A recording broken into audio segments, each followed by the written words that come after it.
We're really excited to start what we are expecting to be a day where new ideas are imagined, new ideas are combined together, and that we can really think about how to change our housing systems for the better to serve all of our places. And I think most people here are probably from the Southern California region, but there are other people who are from other places, and certainly some of the ideas and innovations we discussed today are likely to be applicable much more broadly.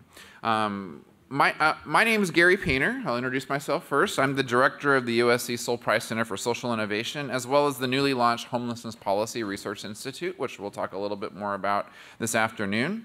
Just to let you know about what our mission is at the Price Center, we hope to develop ideas and illuminate strategies to improve the quality of life for people living in low-income urban communities. And we fulfill this mission through research, through learning, community engagement, and convenings like the one you're in today.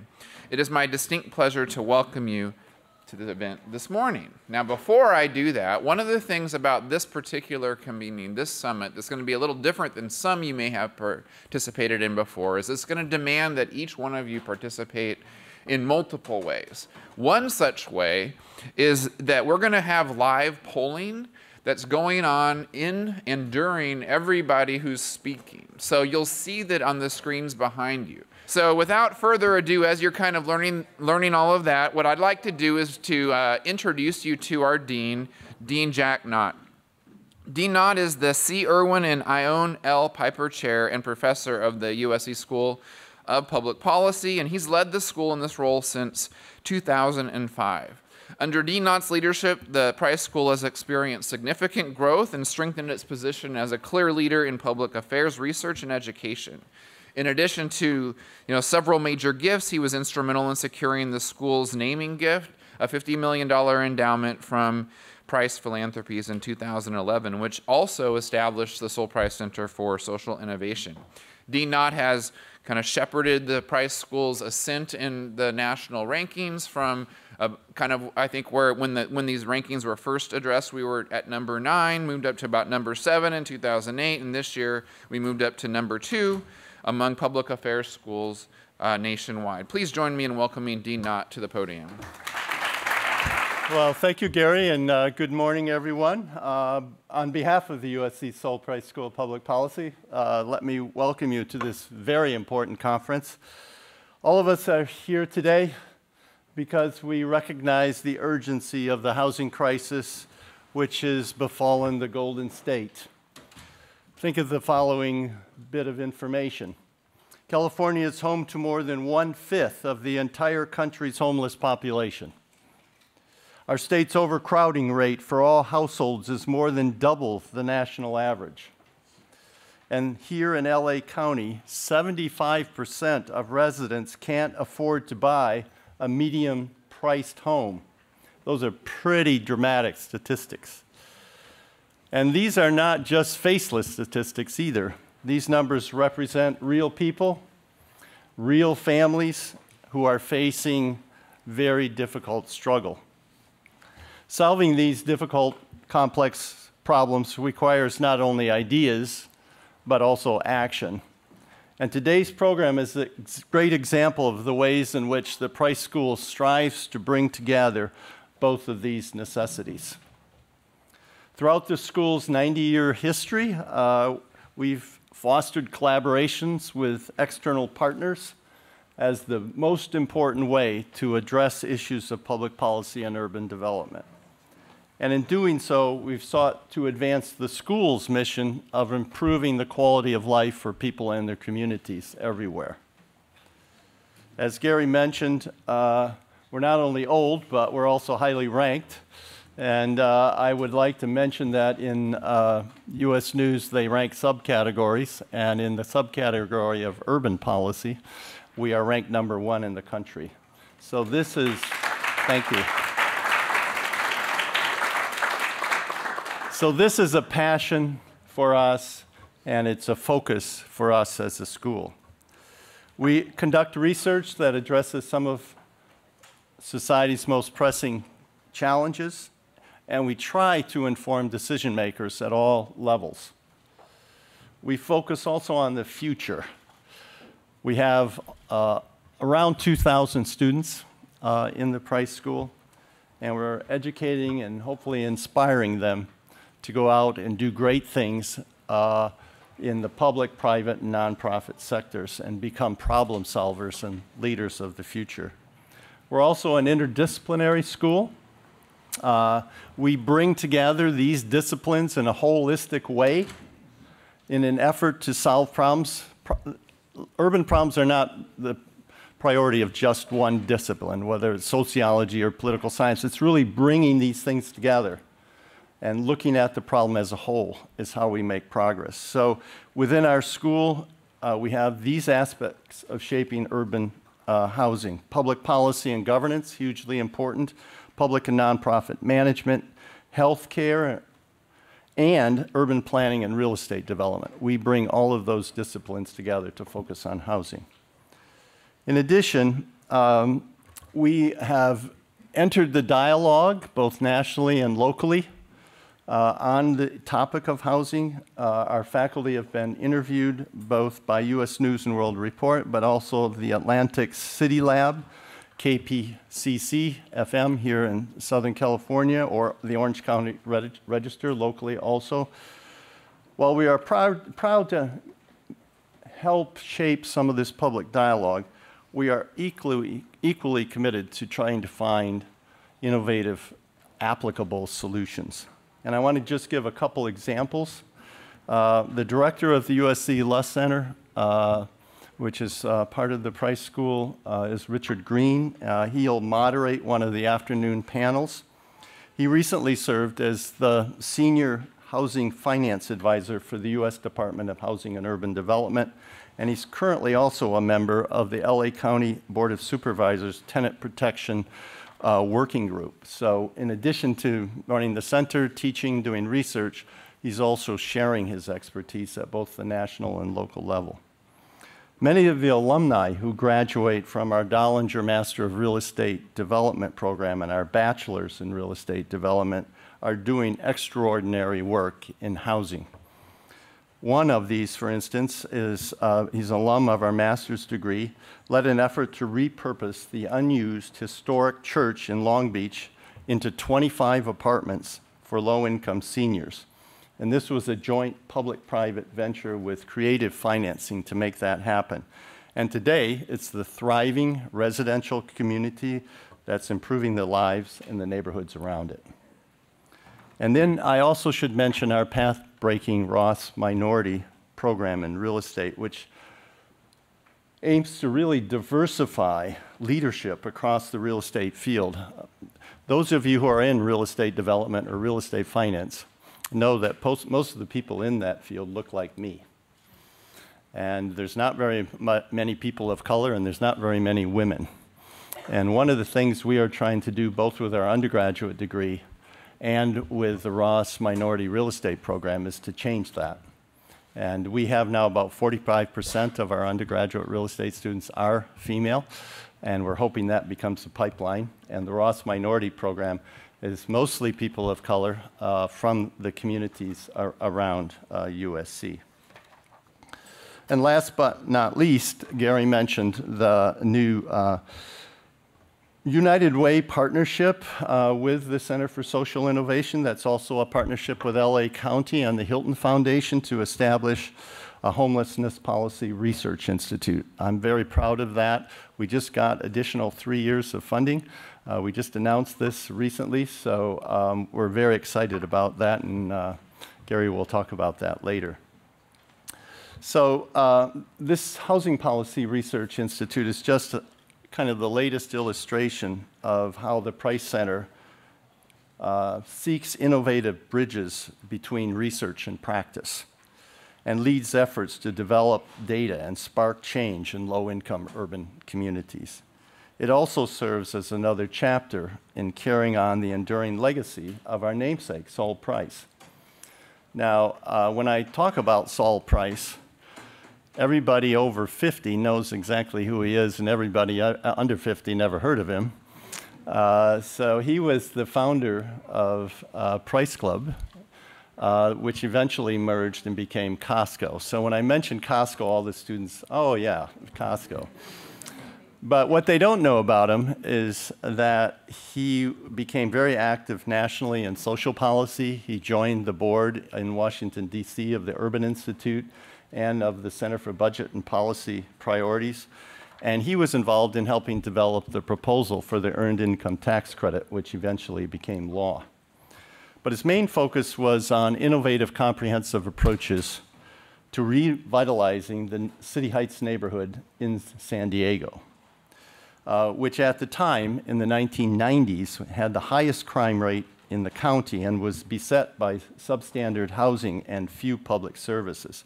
So he formed a partnership with the city and the school district, and he created Price Charities, which is a nonprofit that builds low-income housing, offices for social service agencies, health clinics, parks, and recreational facilities. And Price Charities is now under the direction of Saul's son, Robert, and it continues to this day to invest heavily, millions and millions, into this neighborhood in San Diego, and transforming it into a much more vibrant and prosperous place. So even though he was an incredibly successful, innovative businessman, he was also one of the great champions of social innovation, equity, and justice. So now, in closing, innovation is one of those buzzwords that we hear all the time. It's recurring not only in the name of this center, but in almost every, we want to have innovative research, et cetera. And it's the focus of the conference today, but what might we mean by that? So I like to refer to the interpretation by John Cale, a writer for The Atlantic. I'm a subscriber to The Atlantic magazine. I urge the rest of you to consider it. It's a great magazine. And he said, quote, "Innovation at its most basic level is the bridging of creativity with the creation of value." So that bridge between creativity and value is what we are striving to achieve at the Price School and here at this conference. And I hope that you will join us in making the bridge even stronger today by offering your creative ideas that can change urban housing for the better. So thank you, and I wish you a very successful conference. Thanks. Thank you very much, Jack. Before we jump into the meat of the conference, I want to encourage our guests to engage with us on social media. Today we have a couple of hashtags that you can work with. One is hashtag Social Innovation Summit, all one word, and also hashtag Housing Innovations. And you can also, grab the at USC Price CSI hashtag as well. I actually find this to be a really a powerful way to engage in conversation around conferences. Some of you might also find it that way. It also helps me take notes in a public way of the ideas that are percolating in my mind, and it's actually been a lot of fun to go back to some conferences, even the first ones that I ever did it at. So I encourage you to take part in that.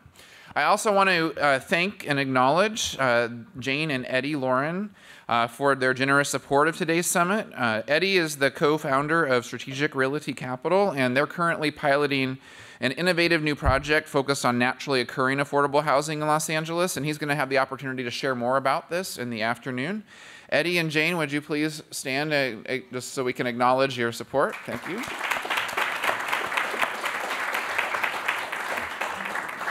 I also want to welcome the participants in the Southern California Symposium cohort, which is the USC Price Center for Social Innovation's Executive Education Program.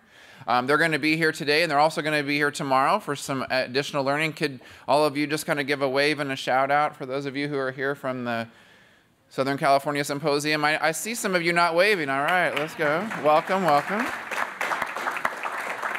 I know many more of them are going to join after lunch just because this was a little bit of an early start for the Exec Ed Day, so I appreciate those who your employers let you out a little early so you could come for the full day today. So today's summit's going to explore major urban challenges that cities face in housing the homeless, housing the workforce, and increasing the affordable housing stock. Jack mentioned some statistics already, so I don't want to go in and kind of review all of them. Just the fact that half the renter households in LA pay more than 1/3 of their income of rent is significant, and it makes us try to understand and think about what does that mean for the rest of their income? What are we getting for what we're having to pay for? And so we have to kind of keep that in our mind about what does that represent.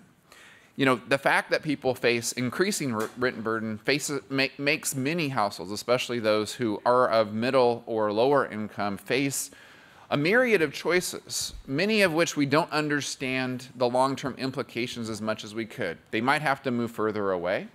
They might have to bring additional household members and non-related members into their house in order to just make the rent if they want to stay in place. They make choices between high quality or healthy food and health care, preventative health care, these kinds of things, these tough choices that have long-term implications, right? So what can we do about it, right? And of course, the most stark example of people facing these choices are people who end up living on the streets because they have no other choice left to make, right? So we're here today to talk about innovative solutions to these pressing problems. As Jack mentioned, the word innovation's all around the center. It's around today's conversation, innovations in urban housing. And when I use the word innovation in a particular context of social innovation, what I have in mind is this. First, there's a recognition that the outcomes we have today are not what we want for society. And that where we're at today, we're going to have to actually change business as usual to get to the outcome that we collectively want. I'm an economist by training. We use the word equilibrium as kind of we're stuck here, and there's no kind of forces that are going to nudge us out of that. We just keep falling back into it. And so what we need to figure out is a new path to generate that moves us from this equilibrium where over half the people are paying more than 30% of their income as rent and all these kinds of things, to this equilibrium where we're actually going to see the kind of set of housing markets that reflects the society that we want. And so some of the innovations we're going to be talking about here today are innovations in physical construction cost, innovation in housing policy, innovations in housing systems, innovations in finance, innovations in governance, innovations in engagement models, innovations in enterprise models, right? So we're going to be talking about all of those things. But we actually have to pause for a second and just think about what do we mean by housing, right? What is housing? What does it represent? Again, I mentioned I'm an economist, so economists, we think about housing, and some very, seminal work back in the 70s noted very precisely, it's a bundle of goods. It's a really unique set of things, right? We're buying access to jobs. We're buying access to schools. We're buying access to parks. We're buying proximity to good things. We're buying sometimes, because we can't afford it, maybe exposure to negative things. If you don't necessarily want to live next to the freeway where the pollutants hit you, but because of your ability to pay, you might be there, right? And oh, by the way, housing is also shelter. So I think there's a question up here that you've already answered. It says here, would you prefer to live in a neighborhood where rents are going up, down, or, kind of the same? Seems like everyone is kind of all over the map on this question. That is good. And maybe we could even return to this question today. It's one of the questions I like to pose to get people thinking about what all of these represent, right? What does it mean if your neighborhoods and your rent are going up, right? What does it mean if your rents in your neighborhood are going down, right? So those kinds of things matter because we're buying a bundle of things. And so when we're talking about providing more workforce housing or housing the homeless or affordable housing more broadly, we're talking about this bundle of things, right? And so sometimes we might want the housing systems or the housing developers to solve everything that is in this housing bundle with a particular construction project. That might be challenging. That's why we have to think broadly about this bundle. A lot of times our conversations are awash in contradictions. One of my favorite contradictions, of which I'm not going to give you the answer in my conversation to begin the day, is about mixed income communities, right? We all, in the housing space, I'm part of that, right, say, there's probably some benefits to have mixed income communities where people of low income can live with people of middle income, can live with people of high income together. There's some network ties that can be built and so forth.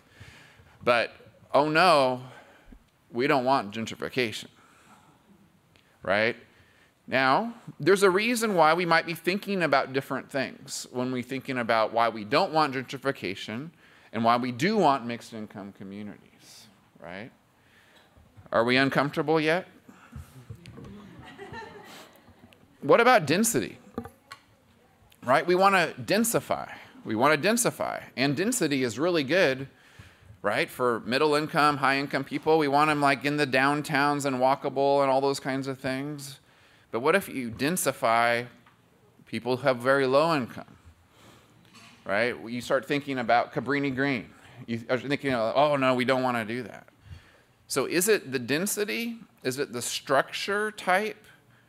Or is it something else that is somehow connected to these things that somehow makes it okay for some and not okay for others, right? So is living in a small unit itself a negative thing? Is it or is it the bundle again? So that's why we have to kind of think about housing differently. Housing markets are somewhat segmented, right? And sometimes actually segmented when you build a gate around a housing market, right?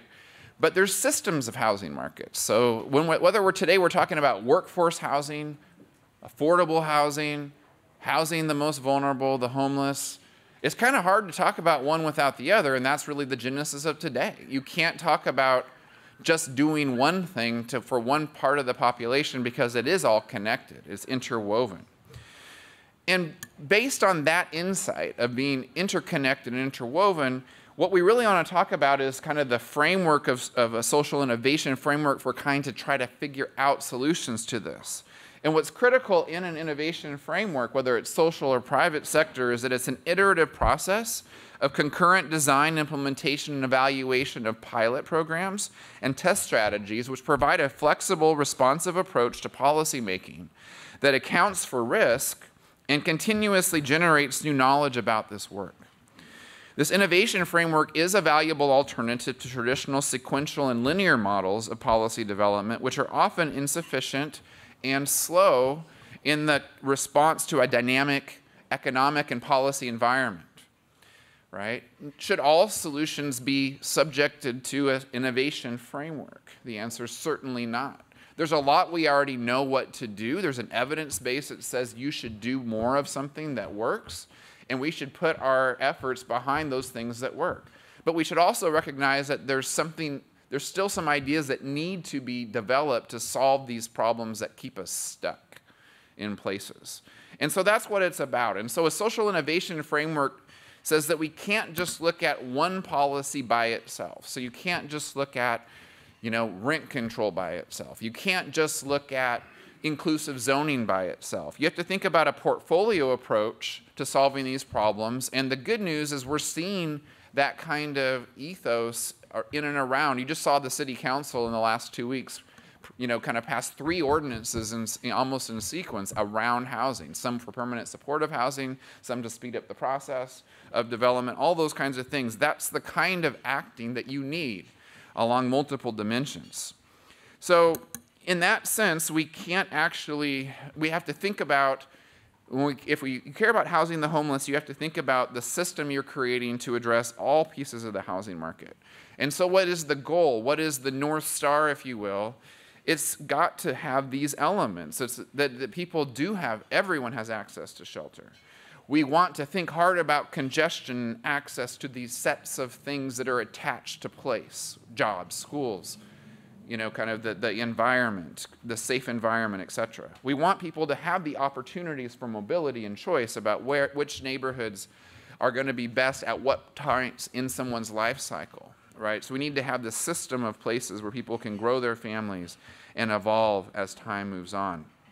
We want our cities to grow, right? We want economic growth. We want increasing productivity because that is an engine for all. I see folks from various cities, from Long Beach to Anaheim to LA, and others that are here that maybe I haven't recognized you yet, to some of our small cities, right?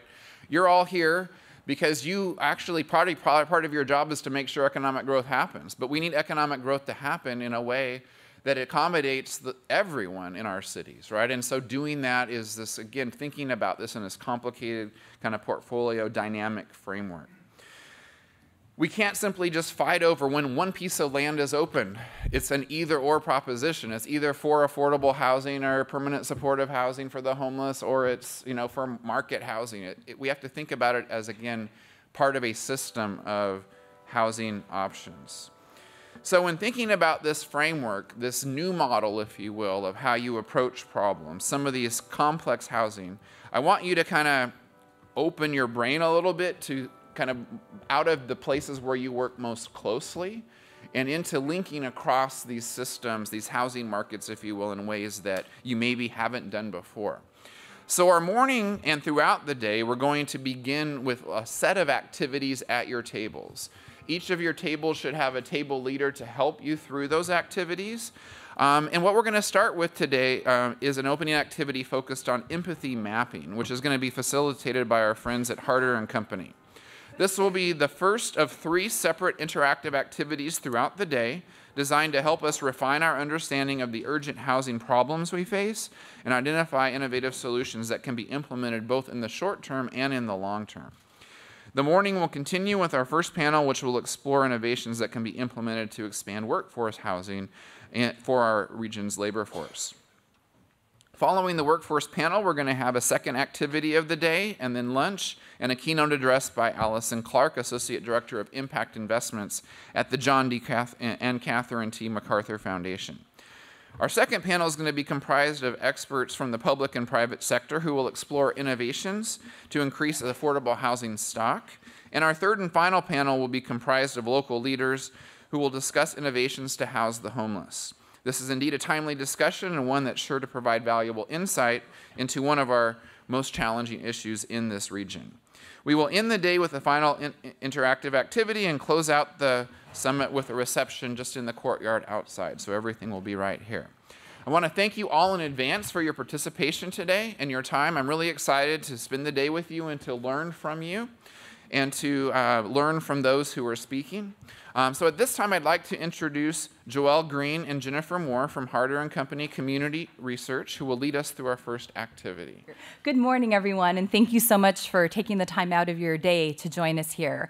We have a really amazing opportunity to engage each other around some very important problems. I'd like to start our framing for today with one of my favorite quotes from design thinker Dr. Singh, from the Director of Systems Design at the Earth Institute. He says, "We spend a lot of time designing the bridge, but not enough time thinking about the people who will cross it." Simple, powerful, right? So from working from that perspective, we're going to invite you to start your participation today with an empathy mapping exercise, as Gary mentioned, that's really going to put us back in touch with the human beings that are at the center of these challenges. We weren't going to spend too much time talking about why we chose the approach to today's activities, but if you want a little bit of information, there is a handout in your packet that you can look at where we break down some of the steps in design thinking. Human-centered design thinking is typically applied to problems of design, building a better whatever. Water pump for people who need access to water. It might be the interface for your phone. But we've actually seen human design-centered thinking really being an effective way to approach solving social problems too. And so we thought that by using this approach and structuring today's activities, it would help open up all of our thinking. So we invite you to think out of the box. One of the really important things for the activities we'll be doing today is for you not to judge your ideas. I know some of us in the room have academic training that might make us want to be right. Be creative today. Take some risks. Say something that might not sound super intelligent. Draw on the knowledge that you have from outside this room, from your training and from your work and your life experience too, because I think last time I checked, you were all humans, Right. Great. So as Gary mentioned, each table has a table facilitator. So for our first exercise, there is a persona description at each of your tables. They were handed out randomly, so everybody should take one and read. And your facilitator will get you started on an empathy mapping activity. The energy level was fantastic in the room. I hope that you got a chance to come to some insights at your table. And I just want to let you know that we're going to be building off of this activity and the next activity. So if you kind of feel like you were just getting into it and you don't really want to move on, don't worry. Save that space in your brain. You're going to get to come back to this.